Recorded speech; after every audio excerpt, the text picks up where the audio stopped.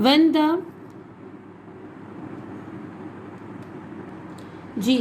the Bharatiya Janata Party BJP came to power in India in 1998, it conducted 5 atomic blasts in Pokhran, Rajasthan on 11th May 1998 to establish its atomic supremacy in the region. President Bill Clinton forced Mia Mohammad Nawaz Sharif not to reply the Indian aggression and threatened to curtail economic aid to Pakistan if it conducted blasts in return. But Mia Mohammad Nawaz Sharif refused to accept Bill Clinton's threat. In spite of international pressure, and the government demonstrated courage on the demand of the public and conducted 7 blasts in the Chaghi Hills of Balochistan in reply to the 5 blasts of India. Pakistan became the world's 7th and the Islamic world's first atomic power. As soon as Allahu Akbar sounded over the Chaghi Hills, the Pakistani nation was excited with pride and the enemy's arrogance dashed to ground. 28th May was declared Yom Takbir.